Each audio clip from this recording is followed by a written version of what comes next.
Hello, welcome to Revenant Reads. I'm Vin, and these are the O and P book tags.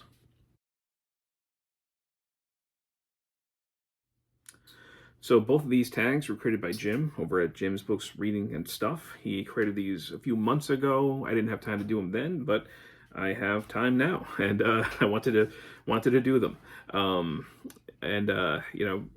You'll see that I'm wearing the same shirt from the previous couple of videos. That is because I am filming a couple of tags in a row here on a day in which I have actually a little bit of time. So that's good. And you're hearing some crackling in the room, just as a disclaimer, in case this is the first video people have ever watched by me. That is the heat in this room, which is not well insulated. And I can't help that. It's a very cold day. So we are going to go on, and mercifully, as these tags went on, and he was creating them, he was creating a tag for every letter of the alphabet. He kind of gave leeway, whether or not we can ignore some of the prompts and not. And of course, we could have done that, I'm sure, in the very beginning. Jim's a very, very nice, easygoing guy, it seems. But he made it more explicit this time. So there are certainly some prompts I'm going to be ignoring. But I'm going to go through two prompts, the O and P, in this video. So let's begin. The first prompt for the O tag. O is for 124. Address in Beloved. Is there an address you're reading that stands out? As far as books go, I mean, there's a lot of horror things that I can think of as far as film. But I guess the one that would stick out to me is it 221B Baker Street? I think that's Holmes's, I think, address, I believe. So that's one of the few literary addresses that that I remember. Next one. O is for Once Upon a Time. What is your favorite fairy tale? This fairy tales guy. I'm leaving out mythology and everything like that for this. I'm thinking just fairy tales in a more traditional sense. And I would say more like Red Riding Hood, especially because of the adaptations.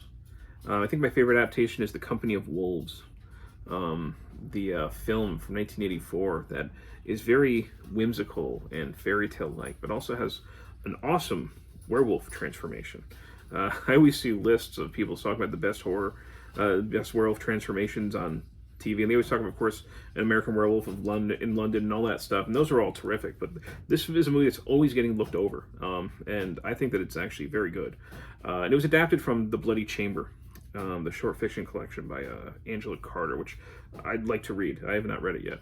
And I also like this fairy tale story because its beginnings. It was originally, I believe, it predates this when it was first written down. It was first written down in the late 17th century in France. And it predates that in a lot of ways. But when it was written down in the way that we know it today, it was really a cautionary tale about sexually predatory men. And that movie, The Company of Wolves, retains that in a very clever way. So again, because of that movie, because of the origins and how that story has been used in various films, and especially in horror films, I guess Red Riding Hood would probably be my favorite fairy tale. Gonna skip some of these that I can't do, and next one is for oldest. What is the oldest book in your collection? That would be, if you look above me right here where I'm pointing, these books here are French language books. They're history books from the very early 1800s. They're very fragile. I don't take them off there because they'll flake. And, they're not going to last the ages at all. But I like old stuff, so I have them up there. And I think that's the oldest that I have in my library. So those are, about 200 years old, those books. Next one, O is for Oxford. What was the last book you read set in a prestigious university? I think that would be Brideshead Revisited by Evelyn Waugh. There was a big kind of read-along in the first part of 2021. I had a lot of mixed feelings about this book. I don't think I liked it quite as much as everybody else did. I know it's very well loved. I just had a difficult time caring about these characters. I thought the writing was beautiful, though. But I'm pretty sure that the main character, Charles Ryder, I think he goes to Oxford. It may goes to university. I'm just trying to remember which one it is, but I think he's in Oxford for for the first part of the novel. So I think that's the last one that I read about a prestigious university.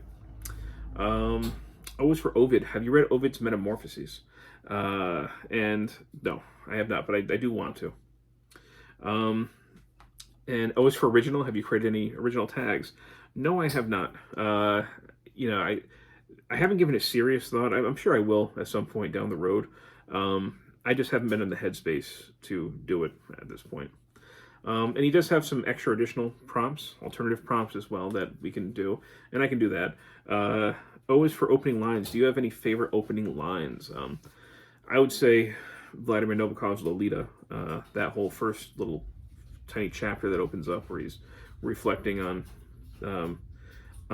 Lolita or Dolores, and yeah, talking about her name. It's very scandalous, but also just kind of beautifully alliterative, or beautiful alliteration. I'm not sure if I'm saying it correctly. But yeah, that's some of my favorite opening lines of a book. O is for Obama. Have you read Becoming or A Promised Land? I haven't. You know, I mostly am put off by modern political books, even if I don't mind the politician. I can't see them as much more than, you know, a certain form of propaganda.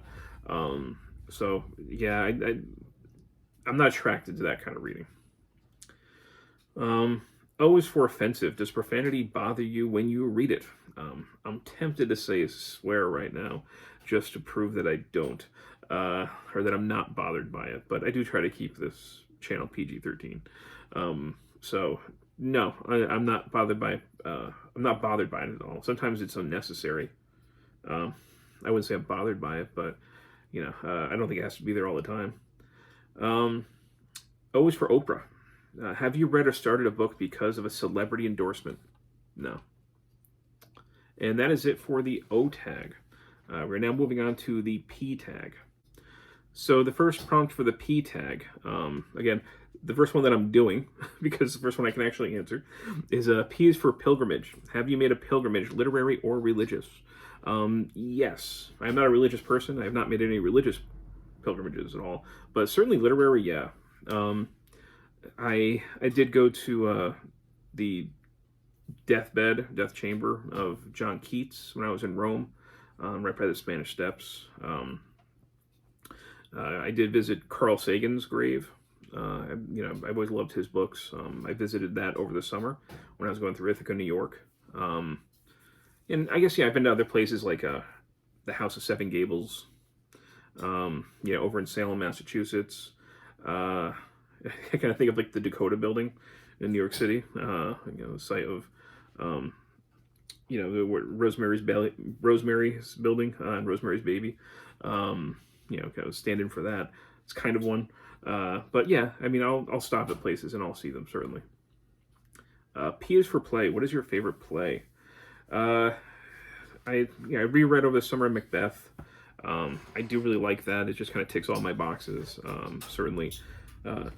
More recent ones, I don't know if I have a favorite. I do like A Raisin in the Sun by Lorraine Haynesbury. You got A Streetcar Named Desire by Tennessee Williams. I know that it's kind of, you know, the play that when I was growing up watching TV in the 80s, whenever there was a school play going on that a character was in, it was always Our Town by Thornton Wilder. And, you know, I think it gave me the impression that it was kind of just quaint little homespun thing, you know. But then I actually, you know, read the play a while back and realized it was far more somber and thoughtful than I had given it credit for. So I do like that one. And another play that I don't think it's not necessarily it's a great play, but I do value it, and that would be Arthur Miller's The Crucible. It was a good introduction for me to the Salem witch trials. I think it's a good way for students to get a sense of what happened. So I appreciate that play quite a bit, even if I don't think that it's amazing. So anyway, those are just some plays that I can think of.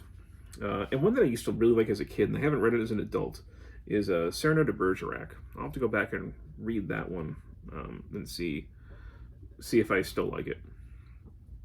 P is for Paris. What is the last book you read set in Paris? Well, that would be Perfume: Story of a Murderer by Patrick Ziskin. It's a book originally written in German, but about a serial killer who, in 1700s Paris and the French countryside, he's killing women and trying to distill their scent into a perfume. I really like that book. P is for paperback. Do you prefer paperbacks or hardbacks? For reading, I like paperbacks, especially like the kind of a bigger, floppier cover one. I really like, but for posterity, for keeping, I like hardbacks for the shelves. So sometimes I will have both because I frequent library book sales and I can sometimes find them very cheap. So sometimes I'll have a paper reading copy that I'll then eventually get rid of, and I'll just keep the hardcover. P is for many countries. And he lists a whole bunch of them. Have you read a book set in a country beginning with P or written by an author for a country beginning with P?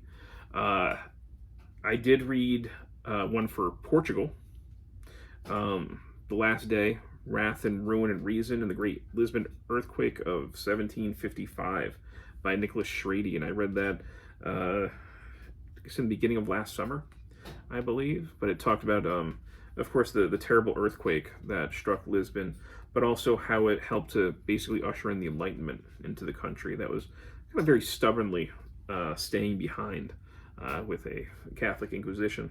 So I think it's one of the last ones, unless I'm completely forgetting something.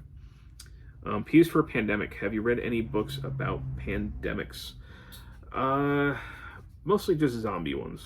Zombie pandemics is mostly what I've read.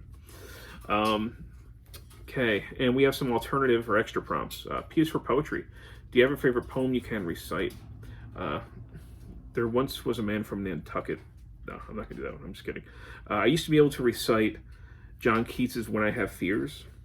I don't think I could do it now. But that's one I'll have to do that for a Poetry Thursday. I'll have to read and talk about that one.